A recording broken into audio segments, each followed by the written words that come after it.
नमस्कार साथियों, मैं अमिताभ बनर्जी एक बार टीचर्स एकेडमी में आप सभी का स्वागत करता हूं फिर से। जैसा कि आप देख रहे हैं पीपीएससी ट्री 4.0 की बात करें तो एसएसटी इकोनॉमिक्स जो है वो पोर्शन मैं देखने वाला हूं। ठीक है, क्योंकि यहाँ पे बात हमेशा उठती आई है कि सर एसएसटी में इकोनॉमिक्स इकोनॉमिक्स इकोनॉमिक्स, तो निश्चिंत हो जाइए, इकोनॉमिक्स और कॉमर्स का जो पोर्शन रहेगा वो प्रॉपर तरीके से मैं देखने वाला हूँ। अगर हम मिशन बीपीएससी बैच स्टार्ट करते हैं तो आप लोग को क्या करना है, आप लोग को जुड़ना है हमारे साथ। ठीक है, अगर आप जुड़ना चाहते हैं तो आपको केवल दो काम करने हैं, और वो दो काम क्या है।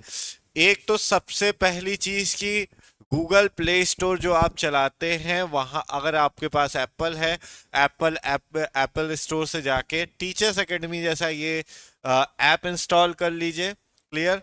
फिर उसके बाद क्या करिए, 96 28 95 92 37 इस नंबर पर कॉल करिए, व्हाट्सअप करिए। एक नंबर ये भी है 8318489291, इसमें भी आप कॉल और व्हाट्सअप कर सकते हैं। और आज का सेशन स्टार्ट करने से पहले, क्या आज का सेशन स्टार्ट करने से पहले मैं ये चीज क्लियर कर दूं कि भैया कृपया करके हमारे इस चैनल को सब्सक्राइब जरूर कर दीजिएगा। क्या कर दीजिएगा? सब्सक्राइब जरूर कर दीजिएगा।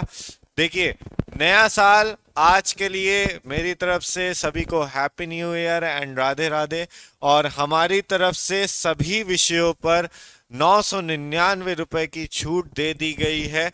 ठीक है, यह छूट केवल 24 घंटे के लिए ही है, एकमात्र आया है, जिसमें आप TGT PGT BPSC 3.0 4.0 PGT UKLT LT grade assistant professor GIC प्रवक्ता, ठीक है, यूजीसी नेट ईएमआरएस केवीएस, इन सभी जो प्रॉपर वैकेंसीज आती हैं इन सभी के लिए आपको क्या करना पड़ेगा, हमको एनरोल करना पड़ेगा, और ये हमारी पूरी टीम है।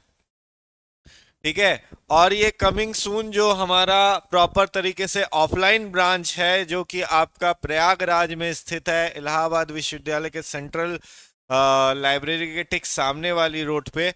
ठीक है, तो ये हालांकि लॉन्च हो चुका है। आपको क्या करना है, 96 28 95 92 37 पे कॉल करना है जो बच्चे ऑफलाइन कोचिंग भी लेना चाहते हैं।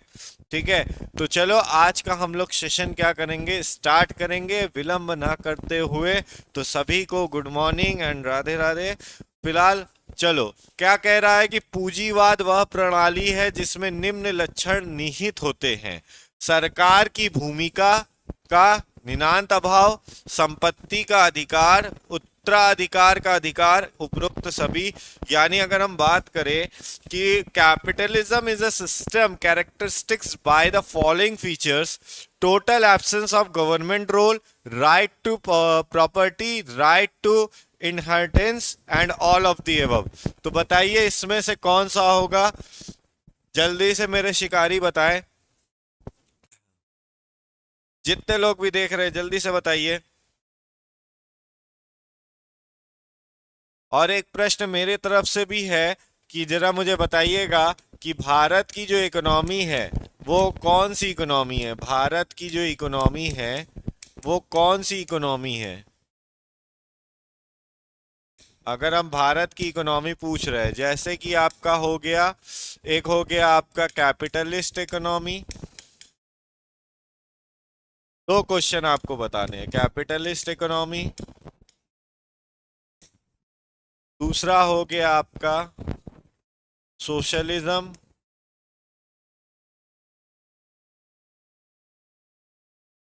सोशलिज्म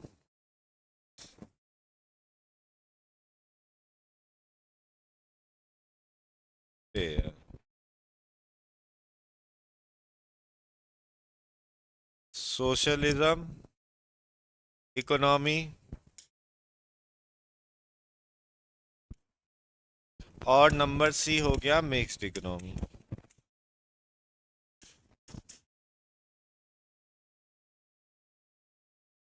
इसे कहते हैं मिश्रित अर्थव्यवस्था, समाजवाद अर्थव्यवस्था, पूंजीवाद अर्थव्यवस्था। भारत की जो इकोनॉमी है वो कौन सी इकोनॉमी है? कृपया करके जल्दी जल्दी आंसर दीजिए आप लोग। ठीक है, भले आंसर गलत हो चलेगा, लेकिन कृपया करके आंसर दीजिए।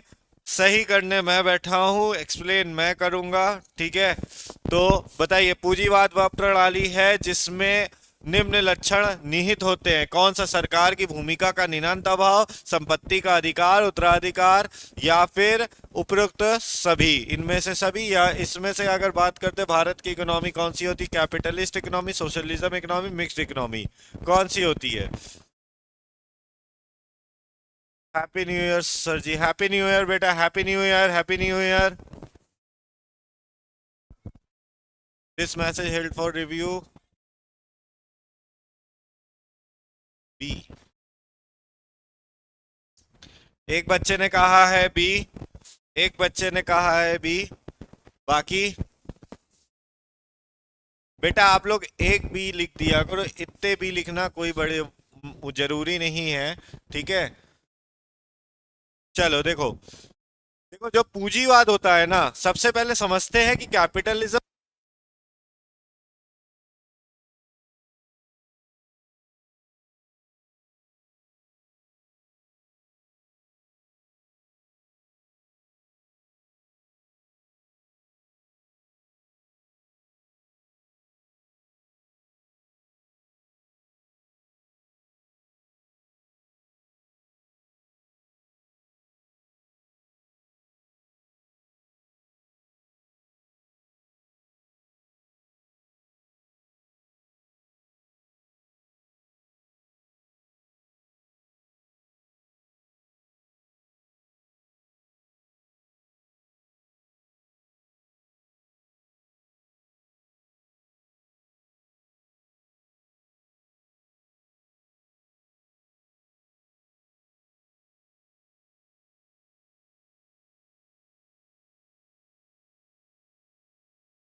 आवाज क्लियर नहीं आ रही, देखो।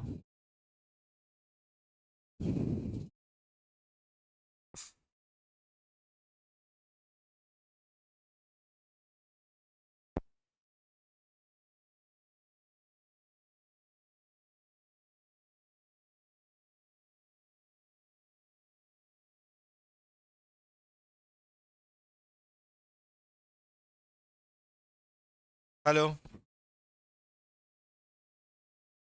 Hello, hello. Okay, so well, देखो आवाज का दिक्कत तो सॉल्व हो गया। अब हम बात करते हैं, जो मैंने एक क्वेश्चन बनाया था यहाँ पे, उस क्वेश्चन के बारे में कि भारत की इकोनॉमी कौन सी है।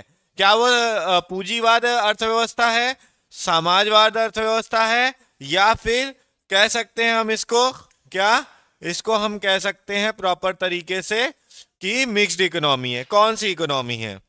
चलो अब इसके बारे में थोड़ी सी चर्चा कर लेंगे। देखो इकोनॉमिक्स जो है ना, बहुत ही मजेदार सब्जेक्ट है, पहली चीज। ठीक है, इसको जितना समझ के पढ़ेंगे उतने अच्छे से है।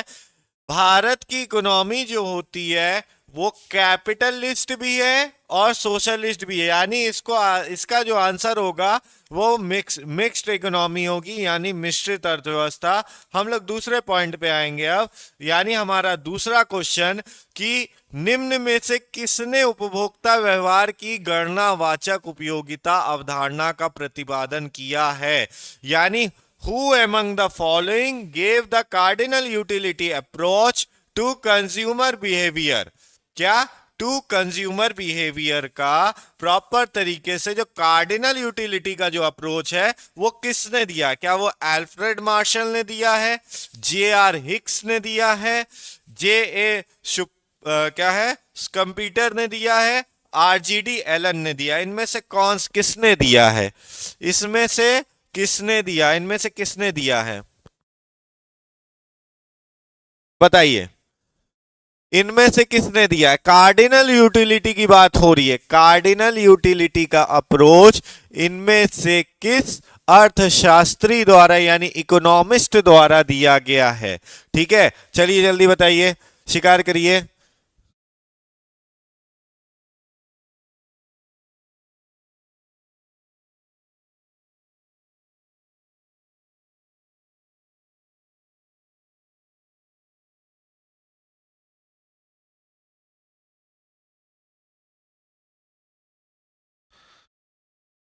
चलिए चलिए चलिए चलिए, देखिए इसका जो आंसर है, इसका जो आंसर है, टाइम लग गया थोड़ा सा आप लोगों को।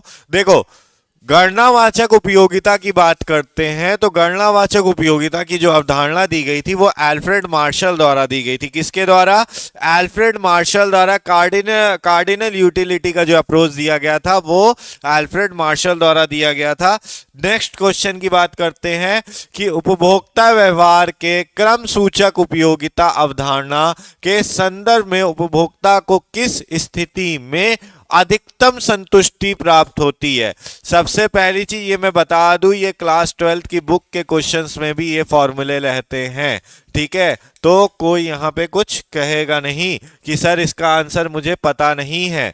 ठीक है, अब in the English version, in the respect of ordinal utility approach, what would be the conditions for consumer getting maximum satisfaction? maximum satisfaction की बात हो रही है, maximum satisfaction की बात हो रही है यहां पे। बेटा कह रहे हैं बी, क्या कह रहे हैं? बी। ओके, यानी P X is equal to, यानी price X upon price Y greater than marginal utility X upon marginal utility Y. Okay बेटा, आपने एकदम पीजीटी बीपीएससी क्रैक कर लिया हमारी तरफ से, एकदम सही आंसर है आपका। ठीक है, तो इसी खुशी में आपको हमारी तरफ से मिठाई दिया जाएगा। ठीक है, अब चलो नेक्स्ट क्वेश्चन की बात करते हैं। अर्थशास्त्र में मांग में निम्न लक्षण होने चाहिए।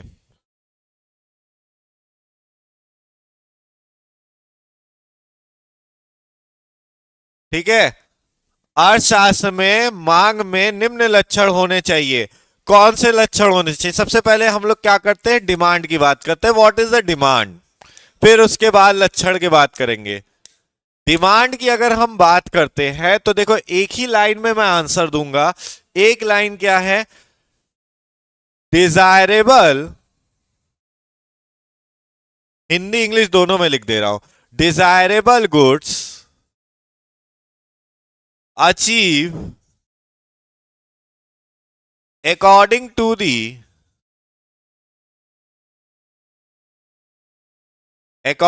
दी टाइम एंड पीरियड।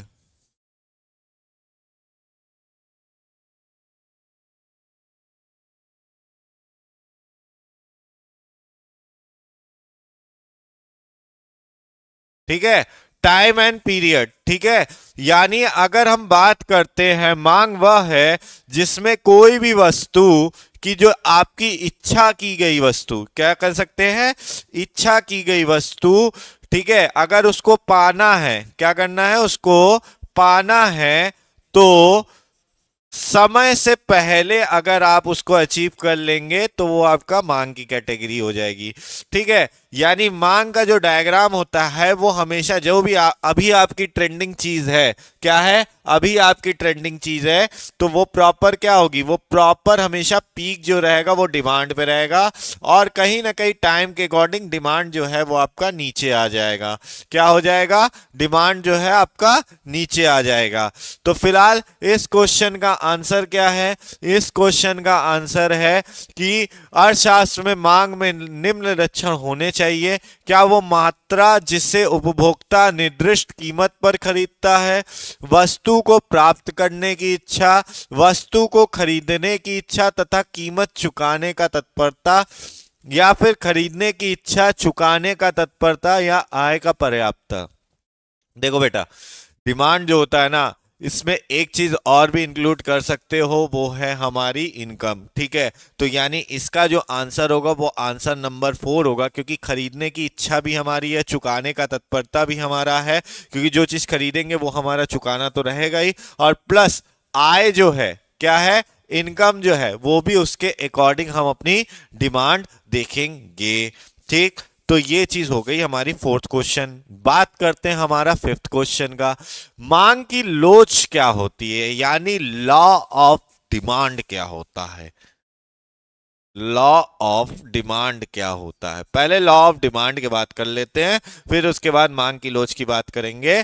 तो लॉ ऑफ डिमांड ये होता है कि अगर मेरी कोई भी goods, any kind of goods, कोई भी गुड्स यानी वस्तु जो है उसकी क्या है, उसकी प्रॉपर तरीके से हम कह सकते हैं प्राइस अगर घटी है, क्या है, प्राइस अगर डाउन है, तो वो उसकी जो डिमांड होगी वो अप हो जाएगी।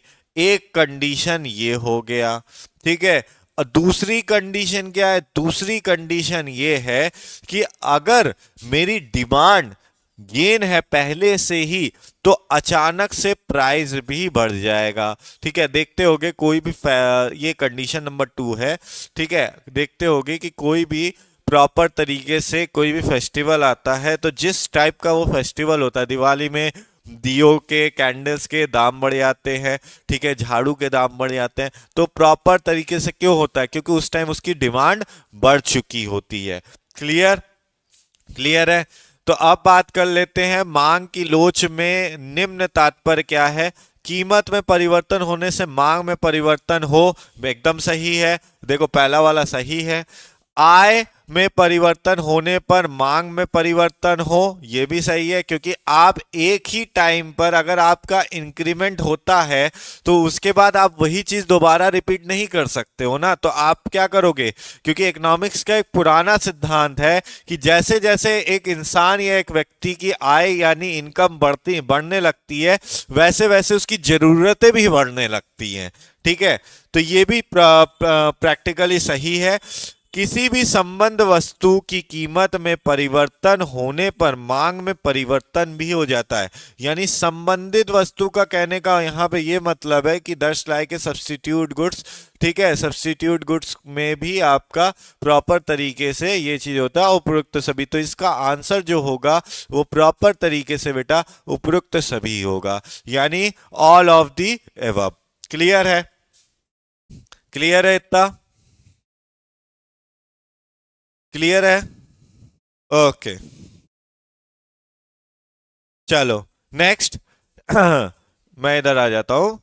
हाँ, यदि x तथा y दो पूरक वस्तुएं हैं तो y की कीमत कम होने पर x की मांग पर क्या प्रभाव होगा। सबसे पहले हम लोग जान लेते हैं कि what is about by sorry what is about by पूरक वस्तुएं, जिसको हम लोग क्या कहते हैं, कॉम्प्लीमेंट्री गुड्स कहते हैं। पूरक वस्तुएं, वस्तुएं जिसे हम लोग क्या कहते हैं, कॉम्प्लीमेंट्री गुड्स कहते हैं।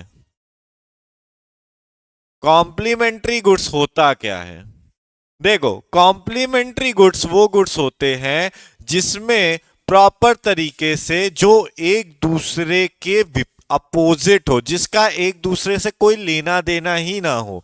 ठीक है, यानी हम ये लिख सकते हैं कि complementary goods is that in which type of goods जो दो वस्तुओं के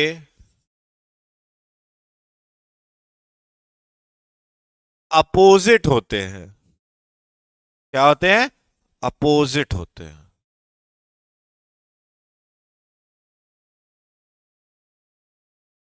क्लियर? तो ये हो गया, जैसे कि एग्जांपल में ले लेते हैं चाय। ठंडी का मौसम है, चाय, चाय के साथ नमक,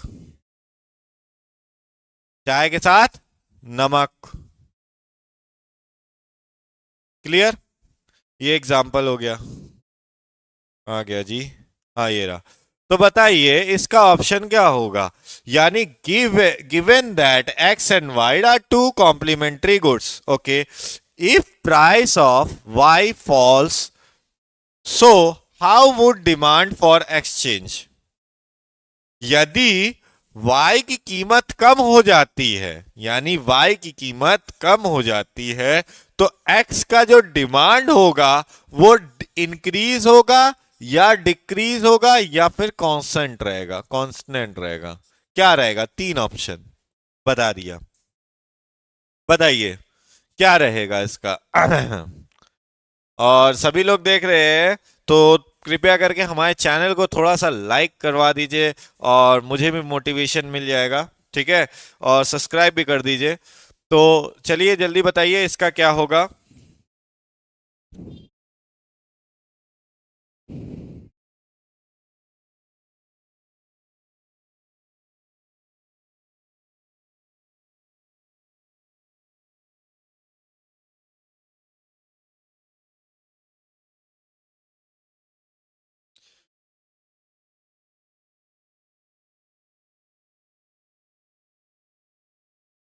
चलो, एक बच्चे ने शिकार कर लिया है, एक बच्चा बता रहा है कि sir it will B fall, okay, यानी यह कम हो जाएगी। चलो मैं बताता हूं कि ये क्या होगा। और किसी का आंसर?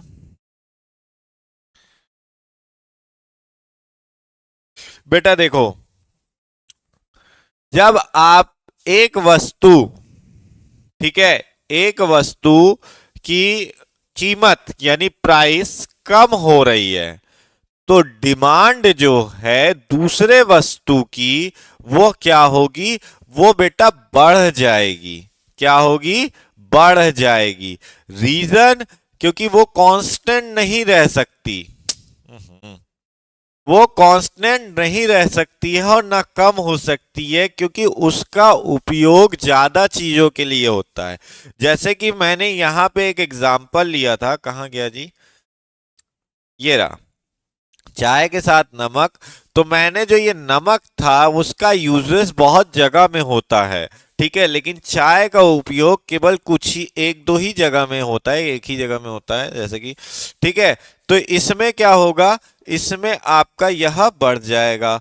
देखो अगला क्वेश्चन कह रहा है यदि कीमत में कमी होने पर संबंधित वस्तु पर होने वाला व्यय बढ़ जाता है, तो ऐसी वस्तु की मांग की कीमत लोच।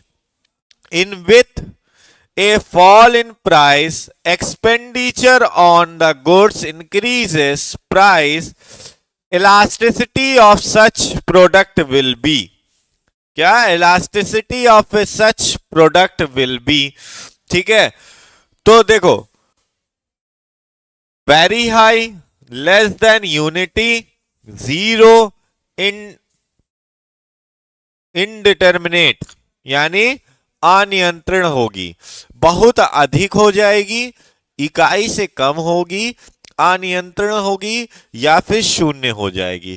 कह रहा है कि यदि कीमत में यानी क्या, प्राइस में कमी आ जाती है, तो संबंधित वस्तु यानी जो भी हमारी संबंधित वस्तु पर होने वाला व्यय बढ़ जाता है, यानी एक्सपेंडिचर अगर मेरा बढ़ जाता है, तो ऐसी वस्तु कि मांग में क्या होगी, मांग की कीमत में लोच क्या होगी, इलास्टिसिटी ऑफ डिमांड क्या होगी, ये पूछ रहा है। इलास्टिसिटी ऑफ डिमांड क्या होगी?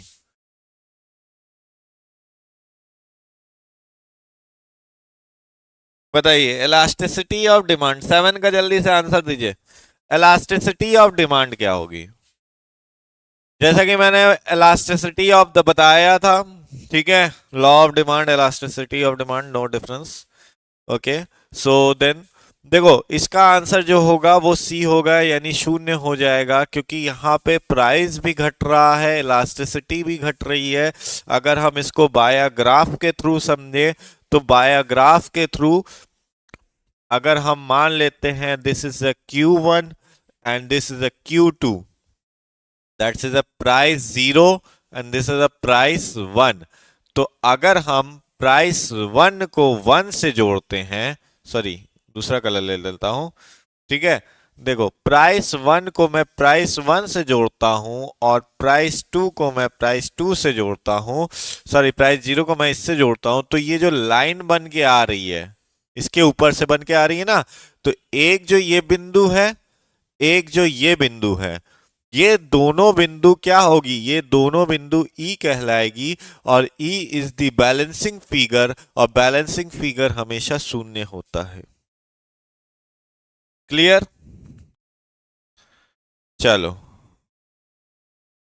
बात करते गिफन वस्तु क्या होती। गिफन वस्तु वह है जिसकी मांग कीमत में वृद्धि के साथ बढ़ती है, कीमत में वृद्धि के साथ कम होती है, कीमत में कोई भी परिवर्तन होने पर यथावत रहती है, इनमें से कोई नहीं। Given goods is that product whose demand rises with increase in price, falls with increase in price, remain unchanged with any change in prices, none of the above। Clear? None of the above. तो अगर हम बात कर लेते हैं Giffen वस्तुओं की, तो गिफन वस्तु क्या होता है, कोई मुझे बताएगा? चलो ये वाला क्वेश्चन मैं आप लोगों से करता हूं, what is the Giffen goods? ठीक है, गिफन गुड्स हिंदी में बोले तो भैया गिफन वस्तुएं क्या वस्तुएं होती हैं, ये मैं क्वेश्चन आपके ऊपर छोड़ा, चैट बॉक्स ओपन है, बताइए जरा जल्दी से। आपके पास केवल 1 मिनट का समय है, जल्दी से टाइपिंग करिए क्योंकि आप लोग चैटिंग में भी माहिर है, ठीक है, तो जल्दी से टाइप करिए। मैं इधर खड़ा हूं, बस आपके आंसर का वेट कर रहा हूं। What is the given goods?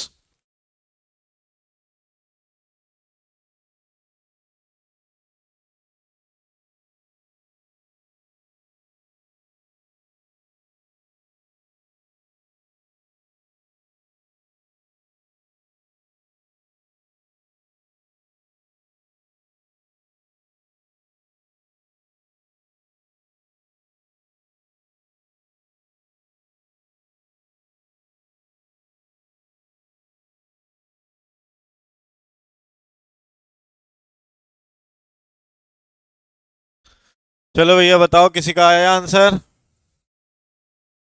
बच्चे कह रहे हैं डी, बी, सी। चलो किसी ने कहा, देखो सबसे पहले गिफन गुड्स होता क्या है? गिफन गुड्स जो होता है, यानी गिफन गुड्स जो होता है वो प्रॉपर तरीके से हम कह सकते हैं कि अर्थशास्त्र में कुछ ऐसी भी वस्तुएं होती है, कुछ ऐसे टाइप्स के भी गुड्स होते हैं जिसमें क्या होता है, कुछ ऐसे टाइप्स के भी यानी वस्तुएं होती हैं जिसके प्रॉपर तरीके से उसके डिमांड बढ़ने पर, क्या डिमांड इंक्रीज होने पर प्राइस भी इंक्रीज हो जाता है। क्या इंक्रीज हो जाता है? प्राइस भी इंक्रीज हो जाता है, उसी को हम लोग क्या कहते हैं? गिवन गुड्स कहते हैं। अगर 8th का आंसर देना है तो अब 2 आंसर, क्योंकि अब गिवन गुड्स वह होती है जिसकी कीमत में वृद्धि के साथ क्या कहते हैं? rise with increase in price, rise fall with increase in price, remain unchanged, any change in price, none of the above। देखो कीमत में वृद्धि होने के साथ साथ यहां पे मांग भी बढ़ती है, ठीक है, क्या बढ़ती है? मांग भी बढ़ती है। क्लियर? एट्थ का ए। अगर हम बात करते हैं पूर्ण प्रतियोगिता में फर्मों के लिए बाजार के में कीमतों का निर्धारण कौन करता है, तो वो क्या फर्म होती है? पहला पॉइंट उद्योग यानी इंडस्ट्री, बायर्स सरकार।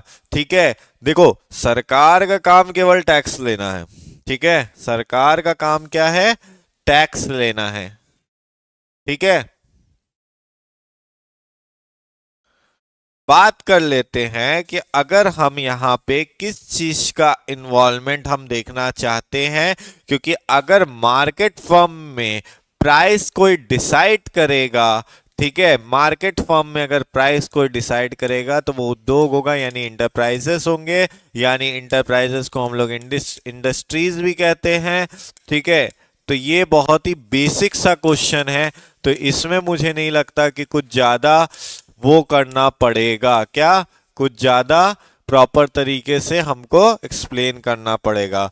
एडम स्मिथ की पुस्तक an inquiry into the nature and causes of wealth of nation कब लिखी गई, यानी सॉरी कब पब्लिश्ड की गई, किस वर्ष प्रकाशित हुई? बहुत ही आसान है, उम्मीद करता हूं यहां पे किसी का गलत नहीं होगा आंसर। कृपया करके आंसर दीजिए। 1677, 1767, 1776, 1676, इनमें से कौन सा? जल्दी बताइए, जल्दी बताइए।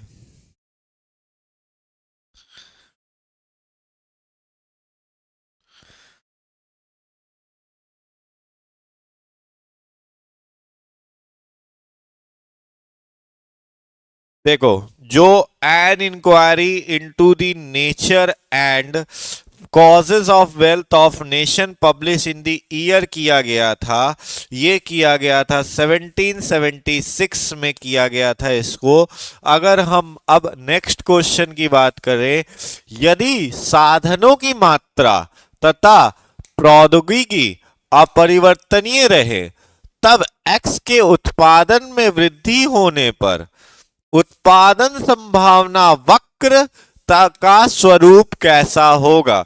यानी if resources endowment and technology remain unchange and output of X increases, what would be shape of production possibility curve? ठीक, तो इसमें क्या है, यह मूल बिंदु से नातोदर है, यह ऋणात्मक ढाल के साथ रैखिक होता है, यह क्षैतिज होता है, यह वृद्धमान ढलानयुक्त होगा। देख लेना यार। It will be concave to the origin. It will be linearly downward sloping. It will be horizontal. It will be positively sloped. इनमें से कौन सा होगा? जल्दी बताओ। ठीक है, जल्दी बताइए इनमें से कौन सा होगा। हमको आंसर चाहिए 11 का। 11 का बेटा, जो डी बता रहे हो वो कौन सा है? 11 का है कि 12 का है, सॉरी 10 का है, किसका है? डी जो आप बता रहे हैं वो किसका है?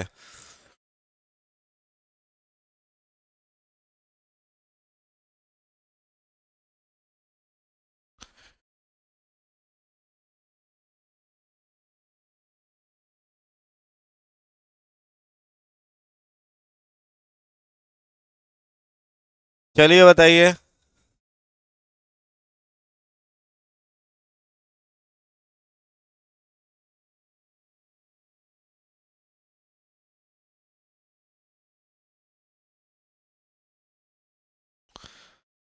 डी जो है 11 का है सर जी। अच्छा, 11 का डी, यानी it will be positively sloped. Okay, so बेटा देखो, जब भी हमारा रिसोर्सेस और एंडोसमेंट की बात आती है और टेक्नोलॉजी की रिमेनिंग ऑफ द अनचेंज की बात आती है, तो इसका जो डायग्राम है वो हमेशा पॉजिटिवली स्लोप तो करता है, लेकिन एक चीज और भी है, ये हमेशा क्या रहता है?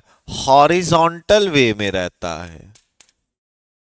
हॉरिजॉन्टल वे में रहता है, यानी हम ये कह सकते हैं इसको, this is not a positively, this is a horizontally. Sorry, एक फोन आ गया था, क्षमा चाहता हूं। तो ये क्या रहता है, ये हमारा हॉरिजॉन्टली रहता है, यानी हम यहाँ पे क्या लिख सकते हैं, एक हम यहाँ पे पॉइंट दे सकते हैं जो कि पॉइंट हमारा ये एक्स एक्सिस हो गया, ये पॉइंट 0 हो गया, ये वाई हो गया, ये गुड्स एक्स लिख लो या फिर वाई लिख लो, ठीक है, जो भी लिखना चाहो, जो भी गुड्स एक्स या फिर गुड्स वाई, कोई भी जो भी हमारा यहाँ पे गुड्स जा रहा है, क्योंकि यहाँ पे लाइन क्या रहेगी, हॉरिजॉन्टली रहेगी, बाकायदा ग्राफ से समझ लो, तो इसका मतलब यहाँ पे ये ऑप्शन नंबर सी होगा बेटा। क्या होगा, ऑप्शन नंबर सी। ठीक है, क्लियर। चलो आगे बात करते हैं। आई होप सो आप लोग को मतलब पूरा स्टेटमेंट क्लियर हो रहा होगा, ठीक है। और जहां नहीं समझ में आए दोबारा से चैट बॉक्स ओपन है, कृपया करके चैट करवा दीजिए या आप बता दीजिए। चलो, अर्थशास्त्र में उत्पादन का इष्टतम स्तर वहां है जहां दीर्घकाल औसत लागत यानी एलएसी तथा न्यूनतम है तथा एलएमसी। एक तो LAC is equal to LMC हो गया, दूसरा एलएमसी ग्रेटर देन एलएसी, ठीक है, तीसरा एलएमसी लेस देन एलएसी, ठीक है, शिट कोई बात नहीं, ठीक है, और एलएसी तथा एलएमसी दोनों न्यूनतम रहे, ठीक है। बताओ इनमें से, in the economics optimum scale of production implies that the level of output where long run average cost minimum and LMC, ठीक है। तो बताओ, जल्दी से बताओ, जल्दी से बताओ, जल्दी से जल्दी से जल्दी से बताओ। सेशन तो मजा आ रहा है, सेशन में मजा आ रहा है, सेशन में कोई कमी नहीं होनी चाहिए, ठीक है, बूस्टर डोज के साथ, क्लियर। और इसका क्या आंसर होगा, इसका इतना मैं एक हिंट दे दे रहा हूं, एक हिंट दे दे रहा हूं कि जो भी आंसर होगा वो इक्वली में होगा, इक्वल में ही होगा, ठीक है। अब बताओ, और ये एक बात बता दूं, यहां पे मिनिमम न्यूनतम लिखा है ना, मिनिमम, तो ये शॉर्ट टर्म पीरियड के लिए है, शॉर्ट टर्म पीरियड, ठीक है, जो कि मेंशन नहीं किया गया था, ठीक है। तो ये शॉर्ट टर्म पीरियड के लिए है, और मैं ये भी कह दिया हूं, एक हिंट दे दिया हूं, इस हिंट का याद रखना कि जो भी आंसर आएगा वो इक्वल फॉर्म में आएगा। अब बाकी तुम लोग समझदार हो, बाकी तुम लोग समझदार हो, ठीक है। किसी बच्चे ने कहा है LMC is greater than LAC, नहीं बेटा, देखो जो भी हमारा, अगर हम ऑप्टिमम स्केल की बात करते हैं प्रोडक्शन में, तो हमेशा जो आता है वो आंसर आता है इक्वल फॉर्म में, और वो भी लॉन्ग टाइम पीरियड के लिए आता है, यानी option number A is the long run average cost is equal to LMC. क्या, long run average cost is equal to LMC, clear. चलो, पूर्ण प्रतियोगिता बाजार की वह स्थिति है जिसमें फर्मों की संख्या अधिक हो। पहली चीज, देखो सबसे पहली चीज की पूर्ण प्रतियोगिता होता क्या है ये बताओ। देखो, परफेक्ट कंपटीशन की अगर हम बात करते हैं, किसमें, परफेक्ट कंपटीशन की बात करते हैं, तो जैसे भी आप जानते होंगे कि प्रयागराज में एक चौक एरिया है, ठीक है, वहां पे एक ही टाइप के बहुत सारे दुकानें हैं, तो जहां पे परफेक्ट कंपटीशन होता है वहां का मेन मोटिव क्या होता है, मेन मोटिव ये होता है कि कस्टमर अगर मेरे पास आ रहा है तो वो मेरी दुकान से ना जाए, ठीक है, क्योंकि वहां पे many many varieties types of goods, many many varieties रहती हैं, ठीक है, मैनी मैनी वेराइटीज रहती हैं, मतलब बहुत ही कह सकते हो कि, अरे varieties types of goods, clear. तो देखो, जब परफेक्ट कंपटीशन आए ना, तो परफेक्ट कंपटीशन में आपको कोई ऐसी चीज छोड़नी भी नहीं है जो प्रॉपर तरीके से कि कस्टमर निराश होके चला जाए। आपको हर एक टाइप के गुड्स रखे पड़ेंगे। चलो अब बताओ भैया कि स्थिति क्या है। यानी फर्मों की संख्या बहुत अधिक हो, सभी फर्में समरूपी वस्तुएं बनाती हो, नई फर्मों का प्रवेश निर्बाध है, उपयुक्त सभी शर्तें पूरी हो। यानी there are large number of firms, all firms produce identical products, yani that is the answer. Your question is finished. Clear? Clear? किसी को कोई डाउट? किसी को कोई डाउट हो तो पूछ सकता है। मैं जरा एक बार चैट देख लूं। Answer is 4, Ajay Gupta. No, answer is not 4 Ajay Gupta ji, क्योंकि सभी फर्मों को सभी तरह के प्रोडक्ट, सभी तरह की वस्तुएं बनानी होती हैं, क्योंकि पूर्ण प्रतियोगिता बाजार में यही एक स्थिति होती है, यानी यही एक कैरेक्टरिस्टिक्स होता है कि उन लोग का मोटिव ही यही होता है कि बाजार में प्रत्येक तरह की वस्तुएं रहें। अब वो मैटर नहीं करता है कि चाहे वो वस्तुएं बिके या ना बिके, लेकिन रहनी चाहिए, क्योंकि कस्टमर हर एक तरह के होते हैं। चलो नेक्स्ट की बात करते हैं हम लोग। उत्पादन में परिवर्तनशील लागत में निम्न में से कौन शामिल नहीं है? उत्पादन शुल्क, परिवहन लागत, स्थिर पूंजी पर ब्याज, या फिर मजदूरी। Which of the following is not included in the variable cost of production? Excise duty, transportation cost, interest on fix capital, wages. इसका आंसर तुम लोग दोगे, मेरी चाय ठंडी हो गई है। ठीक है, मैं तब तक चाय पी लेता हूं, तुम लोग आंसर दो।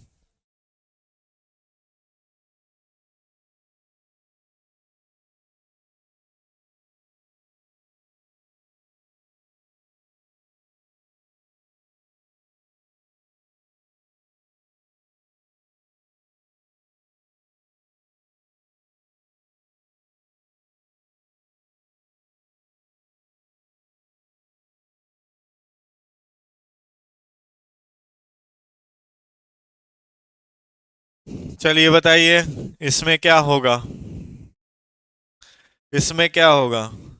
एक बच्चा कह रहा है डी, तो डी इसी का है 14 का, वेजेस। उत्पादन में परिवर्तनशील लागत, अच्छा, में निम्न में से कौन शामिल नहीं है? उत्पाद शुल्क, परिवहन लागत, इंटरेस्ट ऑन फिक्स्ड कैपिटल, या फिर वेजेस। बताइए। डी। जिस बच्चे का भी डी आंसर आ रहा है वो एकदम करेक्ट है। ठीक है, चलो। निम्नलिखित में से कौन सा मुद्रा का महत्वपूर्ण कार्य नहीं है? यह एक विनिमय का माध्यम है, ये कार्य है। यह मूल्य का एक मापक है। यह बैंकिंग क्रियाओं का आधार है। यह स्थिति भुगतानों का माध्यम है। बाकी नीचे देख लो। Among the following, which is not an important function of money, it is a medium of exchange, it is a measure of value, it is a basis of banking operation, it is mode of deferred payments। इनमें से कौन सा मुद्रा का महत्वपूर्ण कार्य नहीं है? कौन बताएगा? कौन बताएगा? चलो, कौन बताएगा? बेटा आप डी प्रेस कर रहे हो, डी मुझे क्लियर करोगे कि ये 15 का डी बता रहे हो, 14 का डी? एक बार मुझे कंफर्म कर दो।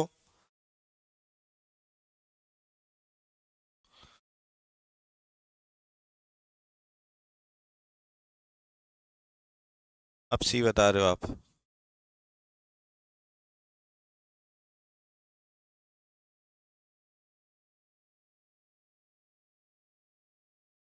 आप मुझे क्लियर करो बेटा, 15 का कौन सा है?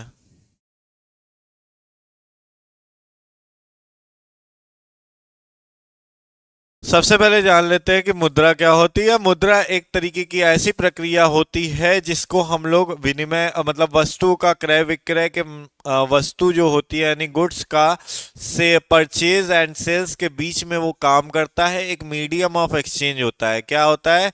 इसको हम लोग क्या कह लेते हैं?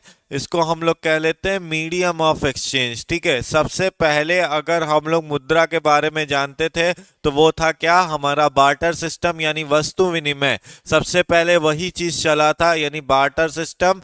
तो बार्टर सिस्टम, एक वस्तु के बदले दूसरी वस्तु लेना। क्लियर? तो मुद्रा के बारे में हमने जान लिया। अब इनमें से कौन सा मुद्रा का कार्य नहीं है? तो मुद्रा का कार्य जो है वो एक मोड डिफर्ड पेमेंट नहीं है, यानी यह एक स्थगित भुगतान का माध्यम नहीं है। अरे ठीक है, चलो।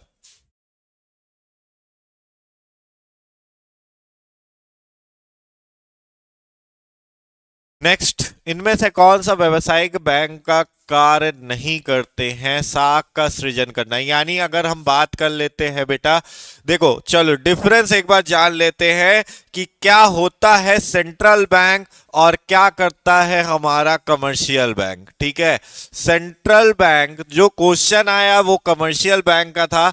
मैं दोनों का डिफरेंस बता दे रहा हूं ताकि ये याद रहे। ठीक है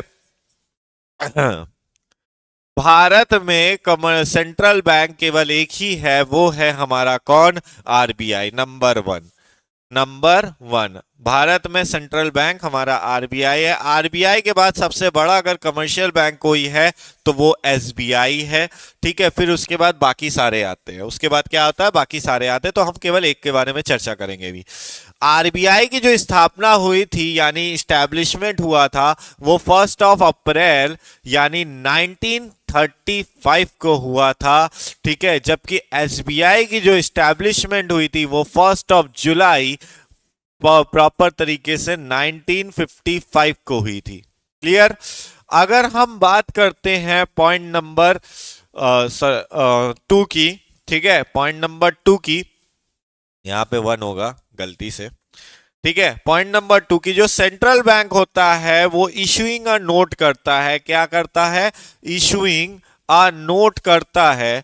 ठीक है, यानी नोटों का सृजन करता है। हिंदी में क्या कहें तो नए नोट बनाता है। अगर जबकि कमर्शियल बैंक की बात करते हैं तो वो नोट नहीं बनाता, इसके पास ये अथॉरिटी नहीं है। लेकिन वो क्या करता है? लोन प्रोवाइड्स करता है। लोन प्रोवाइड्स करता है कौन? Commercial bank. क्या करता है? लोन्स प्रोवाइड्स करता है। अगर हम पॉइंट नंबर 3 की बात करते हैं तो पॉइंट नंबर 3 में हमारा क्या जाएगा कि जो हमारा फॉरेन डिपार्टमेंट सेंट्रल बैंक है वो हमारा फॉरेन डिपार्टमेंट, यानी हम कह सकते हैं फॉरेन डिपार्टमेंट में बैलेंस ऑफ पेमेंट को मेंटेन करता है। क्या करता है? बैलेंस ऑफ पेमेंट को मेंटेन करता है। ठीक है, अगर पॉइंट नंबर 3 की बात करते हैं तो पॉइंट नंबर 3 में कमर्शियल बैंक क्या करता है? लॉकर सिक्योरिटी भी प्रोवाइड करता है। क्या करता है? Locker security. ठीक है, सॉरी, लॉकर सिक्योरिटी भी प्रोवाइड करता है। तो इतना काफी है हमें समझने के लिए। अब मुझे इस चीज का आंसर चाहिए। अब मुझे नहीं लगता है कि इसमें कोई को डाउट होगा। अब एक बार प्रेसिंग कर दो कि बता दो सर। सर मेंटेन करता है। सर जी, सर क्या मेंटेन कर रहा है बेटा? क्या कहना चाहते हो आप? पूरा कहो उसको। ठीक है, देखो इसका आंसर जो है कौन सा काम नहीं करता है तो ये इशूइंग अ नोट नहीं करता है। क्या नहीं करता है? इशूइंग अ नोट नहीं करता है।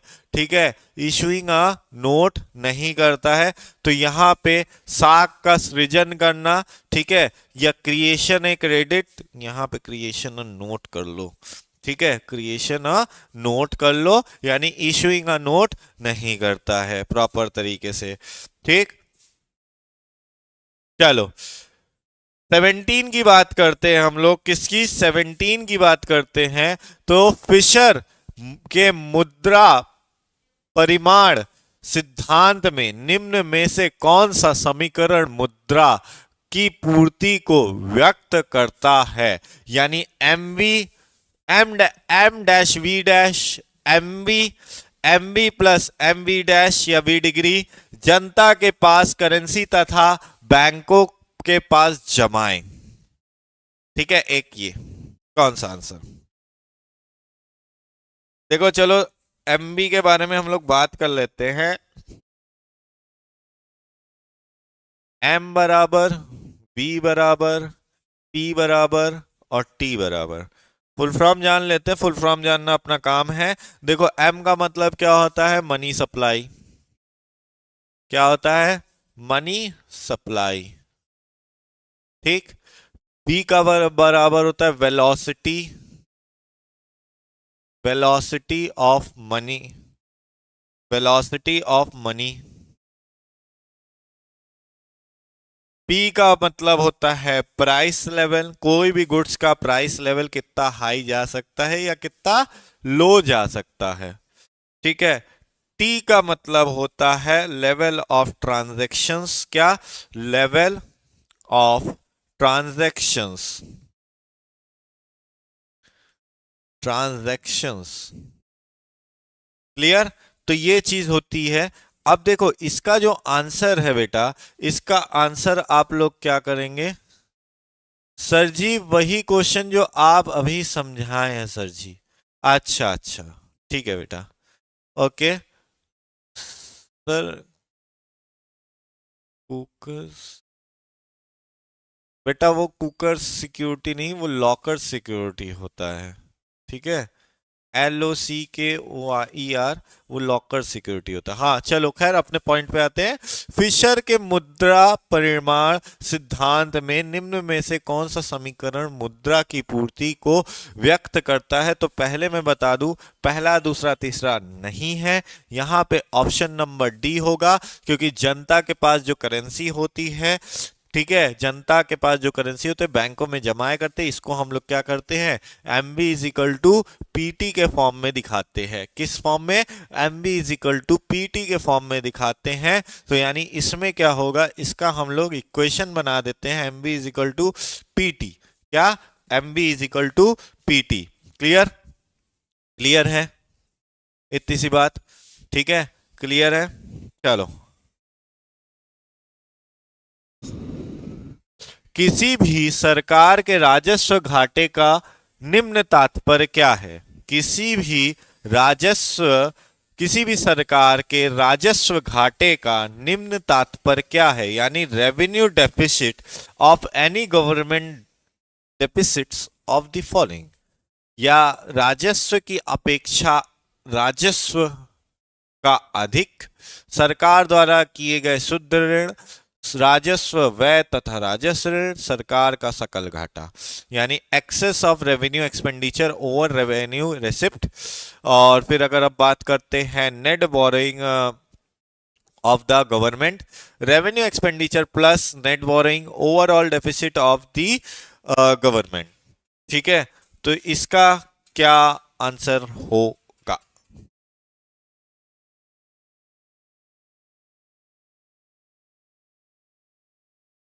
देखो बेटा, अगर हमारा कंट्री की बात हो रही, यानी हिंदी है, मैक्रो इकोनॉमिक्स में है, अगर हमारा फिनेंस यानी राजस्व अगर हमारा घाटे में चल रहा है, ठीक है, तो उस टाइम जो हमारी फाइनेंस इनकम होगी, उस टाइम हमारी फिनेंस इनकम होगी, याद रखना,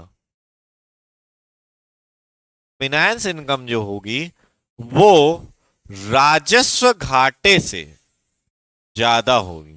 यानी सॉरी, राजस्व एक्सपेंडिचर से ज्यादा होगी। ठीक, तो यहां पे इसका आंसर ऑप्शन नंबर ए है। हाँ 19 है ना? हाँ, deficit of balance of trade in India implies that, यानी भारत के व्यापार घाटे का निम्न तात्पर्य है। Deficit balance of trade in implies that.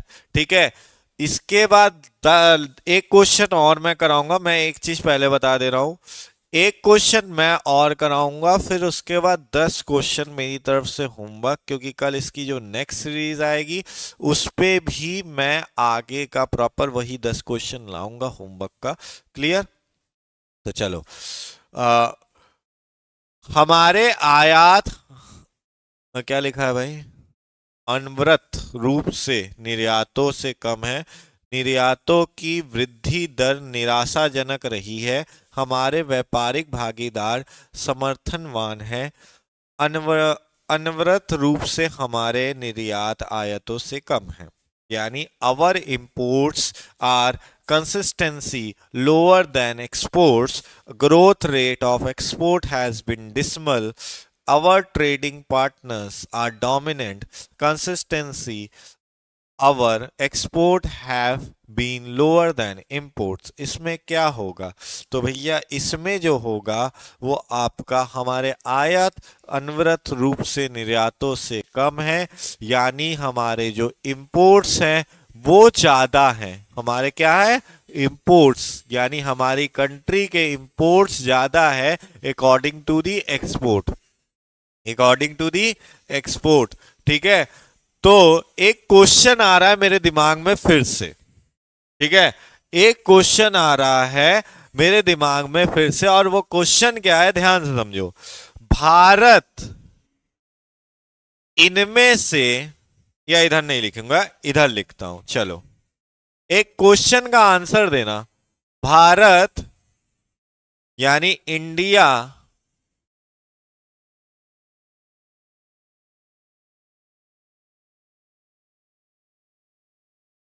Bharat इनमें से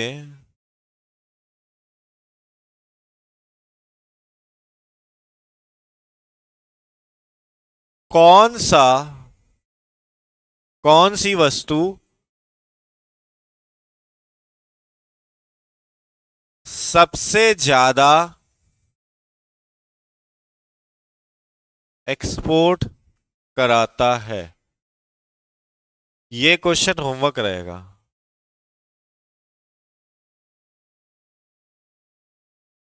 option A petroleum,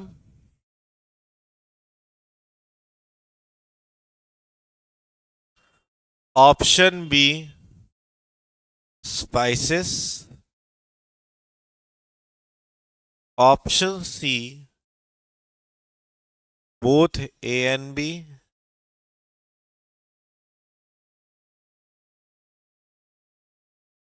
option D neither one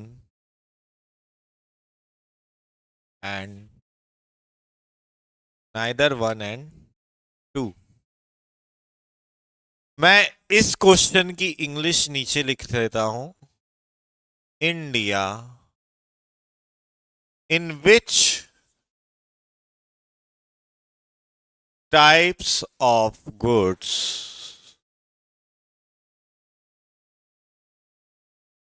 is maximum export।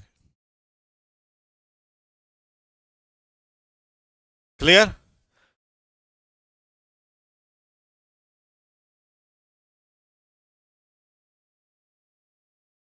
Clear. ये आपका HW एक मैंने दे दिया, यानी ओवरऑल 11 क्वेश्चन मैंने HW दिए हैं। ठीक है, तो ये क्वेश्चन मुझे कल चाहिए सबसे, तो चलो इसका आंसर हो गया।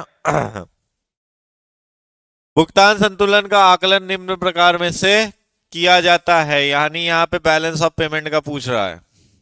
ठीक है, बैलेंस ऑफ पेमेंट के बारे में पूछ रहा है। चलो बैलेंस ऑफ पेमेंट की बात कर लेते हैं। किसकी बात, बैलेंस ऑफ पेमेंट की बात कर लेते हैं। तो वस्तु का व्यापार, अदृश्य व्यापार, बाहरी सहायता तथा बैंकिंग सेवाएं। वस्तु का व्यापार, अदृश्य व्यापार तथा पूंजी खाते की शुद्ध बाकी। निर्यात आयात बाहरी सहायता व्यवसायिक ऋण। निर्यात आयात बाहरी सहायता विदेशी प्रत्यक्ष निवेश तथा संस्थागत पूंजी निवेश। इनमें से कौन सा, इनमें से कौन सा बैलेंस ऑफ कंट्री कंप्यूटेड करती है ऑफ द बेसिस ऑफ। ठीक है, इनमें से कौन सा प्रॉपर तरीके से कंप्यूटेड करती है क्या, बेसिस ऑफ में, तो भैया देख लो कि जो भी हमारा बैलेंस ऑफ पेमेंट रहता है वो उसमें क्या क्या चीजें रहती हैं मोस्ट ऑफ द प्रोबेबिलिटी। सबसे पहले चीज तो मर्च ट्रेड रहता है जो कि चारों ऑप्शन में दिया है। फिर उसके बाद इनविजिबल ट्रेड भी रहता है। इनविजिबल ट्रेड भी दिया हुआ है, किस में दिया है, ऑप्शन नंबर ए में दिया है। ठीक है, अगर नहीं दिया रहा इसमें कोई एक ऑप्शन ऐसा आ गया तो पता चला मुझे ऑप्शन नंबर ई बनाना पड़ेगा। एक्सटर्नल ट्रेड भी दिया है, ठीक है, एक्सटर्नल ट्रेड। ठीक, चलो यानी मुझे तीन ऑप्शन मिल गए हैं, तो यानी इसका option number A is the right answer. Next question की तरफ बढ़ते हैं, ये हमारा लास्ट क्वेश्चन होगा, नहीं इसके बाद लास्ट कर देते हैं। ठीक है, 2011 में भारत में सबसे गरीबी रेखा के नीचे कितने प्रतिशत की जनता थी। यानी 2011 में जो हमारी जनसंख्या हुई थी, अगर उसकी बात अगर हम करते हैं तो कितने प्रतिशत की जनता जो थी वो गरीबी रेखा के नीचे थी। तो इसमें कुछ ज्यादा सोचने वाली बात नहीं थी, 21.9% की जनता 2011 में गरीबी रेखा के नीचे थी। क्लियर। बात कर लेते हैं लास्ट, क्या लास्ट, ठीक है, तो नहीं लास्ट नहीं,